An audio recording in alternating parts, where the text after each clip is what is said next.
Então, eu queria já iniciar o nosso painel convidando o Dr. Bruno Sobral para fazer as considerações da Agência Nacional de Saúde Suplementar.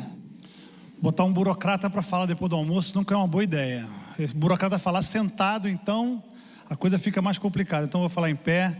Queria primeiro agradecer a Denise e toda a Unidas pelo convite, por mais essa participação. É um prazer estar aqui. A gente tem 10 minutos e, obviamente, que esse é um assunto complexo, mas eu queria começar introduzindo um conjunto de conceitos e uma agenda de trabalho que eu acho que a gente tem pessoas extremamente qualificadas nessa mesa para poder complementar o que eu vou falar. Existem 3 tipos de bens na economia, segundo a classificação da capacidade do consumidor tem de avaliar a qualidade desse bem. Existem os bens normais, em que o consumidor, antes mesmo de consumir esse bem, ele tem a capacidade de avaliar a qualidade dele e tomar uma decisão baseado na sua percepção de qualidade, na sua percepção de valor daquele bem. São os bens mais comuns. Existe um segundo bem que é o chamado bem de experiência. Esses bens de experiência, eles têm uma característica de que só é possível entender profundamente aquilo que você está comprando em termos de qualidade como consumidor, depois que você já comprou e depois que você começa a experimentar aquele bem. É uma segunda classificação de bem, um bem de experiência. E tem um terceiro tipo de bem, que é um bem chamado credencial. Esse tipo de bem ou serviço é um bem ou serviço que você, nem antes, e nem durante, e nem depois, é capaz, tecnicamente, de avaliar se aquilo é bom, é ruim, tem qualidade ou não tem qualidade. É óbvio que nós estamos falando, nesse último caso, de bens como medicamentos, bens como órteses, próteses, materiais especiais. Ao contrário dos outros bens, o paciente, e muitas vezes o próprio pagador desse bem, quem paga por esse bem, não tem condição de avaliar, nem antes e nem depois, a real necessidade, pertinência, qualidade daquele bem. Isso torna a aquisição desse bem algo muito mais complexo e com um conjunto de problemas associados a eles, tá certo? Esse é o grande problema econômico que gera o outro problema que nós estamos discutindo aqui, que é o custo de OPME, tá certo? Existe uma assimetria de informação entre o que o profissional de saúde tem sobre um determinado bem ou serviço e que as pessoas que vão consumir aquele bem ou que vão pagar por aquele bem vão consumir esse serviço. E isso gera uma série de problemas. A primeira coisa que é importante a gente discutir é que não é tirando desse profissional de saúde a competência de decidir que a gente resolve esse problema. É o trabalho desse profissional na escolha desses bens é absolutamente adequado do ponto de vista de como a sociedade resolveu esse problema. Agora, disciplinar, entender e colocar luz e informação num problema que é justamente criado pela falta de informação é importante também nessa discussão. Então, nós não estamos falando aqui de ferir o ato médico, nós não estamos falando aqui de tirar a independência do profissional médico, que é detentor do conhecimento técnico.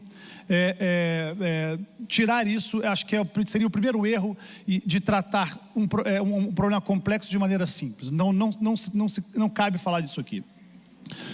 No entanto, eu queria, como é um problema complexo, eu acho que só uma agenda um pouco mais completa consegue dar conta dele.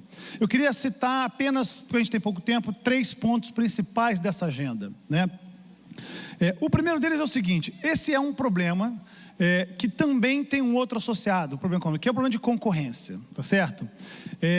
Um dos problemas do custo do OPME, ela vem da ausência de concorrência, e tem 2 aspectos dessa ausência de concorrência. Uma é pelo seguinte fato: grande parte dos bens gozam de monopólio legal. O que significa isso? Houve um investimento nesses bens, nesses serviços, prévio, e esse investimento precisa ser remunerado de alguma forma. Isso é importantíssimo para que continue havendo investimento. Ou seja, vilanizar quem produz materiais e medicamentos que salvam vidas não é talvez o melhor caminho para resolver essa questão. Esse é um primeiro problema, ou seja, tem um monopólio legal, ele é importante de certo ponto, e é justificado que algum sobrepreço sobre materiais que têm patentes exista, tá certo? Agora, não é justificável essa mesma ausência de concorrência no mercado de distribuição e no mercado de transporte, de dispensação desse mesmo material. Ou seja, todo aquele sobrepreço que veio da patente, dá para entender. Agora, há possibilidade de concorrência na distribuição, há possibilidade de concorrência na dispensação, muitas vezes através de hospitais nesse mercado. Esse problema de concorrência pode e deve ser atacado. As melhores formas de atacá-lo são mais informação, né? A gente tem trabalhado junto com a Anvisa para poder, cada vez mais, e com a ajuda das operadoras e dos próprios hospitais também, e da própria indústria, ter mais informação sobre preços desses medicamentos e desses materiais. Ou seja, é importante que todos nós saibamos o conjunto de produtos e com seus respectivos preços, para que os absurdos fiquem mais claros, né? Aquele preço absurdo por causa de um problema de concorrência na distribuição precisa pelo menos ficar claro para todo mundo, né? Até para que todo mundo possa tomar uma decisão baseada nessa informação. Então, essa é a primeira agenda, ou seja, resolver problema de concorrência, seja um problema de concentração, que é o mais difícil de resolver, porque geralmente tem um monopólio legal, seja problemas de conduta, né? Isso tem o CAD tem um papel fundamental nisso, a gente tem conversado com eles também. Segundo ponto da agenda muito importante é a questão: se temos um problema de informação, é importante que consigamos transformar informação tácita, informação explícita. O que eu quero dizer com isso? É importante que aquilo que está no conhecimento médico, ou parte daquilo que é conhecimento médico, seja explicitado através de protocolos de diretrizes de utilização, né? E que esse protocolo de diretrizes de utilização tenha, de certa forma, um respaldo governamental, ou um respaldo da sociedade como um todo, né?